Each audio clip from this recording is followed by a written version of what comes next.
આ મંદિર અતિ પ્રાચીન છે। અહીં આ મંદિરની ઓળખાણ મિની ડાકોર તરીકે પણ થાય છે।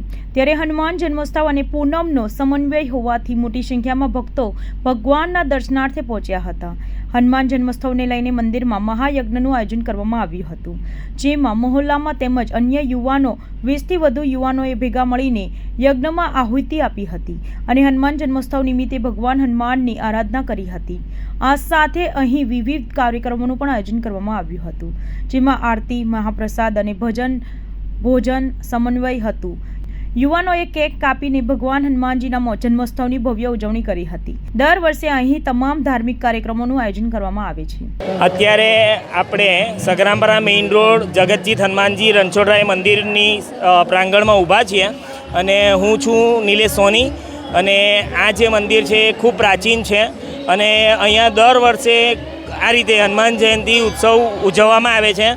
આજે બપોરે અહીંયા યજ્ઞ ખૂબ મોટા પાયે યજ્ઞનું આયોજન કરવામાં આવ્યું હતું અને એમાં 20થી વધારે મોહલ્લાના અને બહારના જે છોકરાઓ છે, યુવકો છે, તેમણે લાભ લીધો અને એ એક ભક્તિ છે અને આપણે જે સનાતન માર્ગને આગળ વધારવા માગીએ છીએ તો એમાં યુવકોએ લાભ લીધો અને આ યજ્ઞની અંદર ઘણા બધા યુવકોએ સારી રીતે ભક્તિને પણ માણી ને ત્યારબાદ આરતીનો જે 7 વાગ્યાનો સમય છે તો તેમાં આરતી થઈ। આરતી પછી હનુમાનજીના જે જન્મોત્સવ હતો તો તે નિમિત્તે ખૂબ મોટી કેકનું કાપવામાં આવી અને મોહલ્લા અને બહારના જે કોઈ ભક્ત આવ્યા હતા તે બધાને કેકનો પણ પ્રસાદ આપવામાં આવ્યો। અત્યારે ત્યાં તમે જોઈ રહ્યા છો તો જે ભાવિક ભક્તો અહીંયા ઊભા છે અને લાઇનમાં છે તો તે બધા અહીંયા પ્રસાદી લેવા માટે ઊભા છે, તો એ પ્રસાદીનો પણ એ લોકોને લાભ મળશે।